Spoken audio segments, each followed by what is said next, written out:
March 5ஆம் தேதி அனைத்து கட்சி கூட்டத்திற்கு நான் அழைப்பு விடுத்திருக்கிறேன். அதுல கட்சி பாகுபாடு இல்லாம எல்லாரும் கலந்துக்கணும். பிரதான எதிர்கட்சி அதிமுக கலந்து கொள்ளும் என்ற செய்தி வந்திருக்கு. மகிழ்ச்சி. சில கலந்துக்க மாட்டோம்னு சொல்லி இருக்கிறாங்க.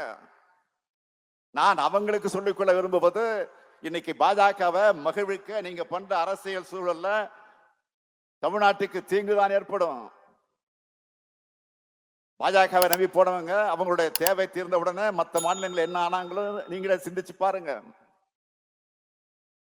அது மட்டுமல்ல, தமிழ்நாட்டில் இருக்கிற பாஜகவினருக்கு சேர்த்து நான் சொல்லிக்கொள்ள விரும்புவது, இந்த விவகாரத்துல தமிழ்நாட்டுக்கு துணையா நில்லுங்க. தயவு செஞ்சு உண்ட வீட்டுக்கு ரெண்டகம் பண்ணாதீங்க. நாம எல்லாரும் ஓரணியில் இருக்கோம்னு மற்ற மாநிலங்களுக்கு காட்டணும்.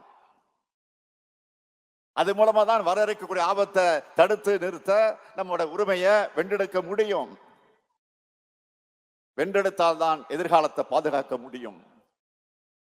நம்முடைய குழந்தைகளுடைய எதிர்காலத்துக்கு நாம் இதை செஞ்சாகணும். இத தவறு விட்டோம்னா நமக்கான அடையாளமே இல்லாமல் போயிடும். எனவே நான் மீண்டும் கேட்டுக்கிறேன், நாம் எல்லாரும் ஒற்றுமையா ஒரே அணியிலே இருப்போம். தமிழ்நாட்டு உரிமைகளை பாதுகாப்போம். தமிழ்நாடு போராடும், தமிழ்நாடு வெல்லும்.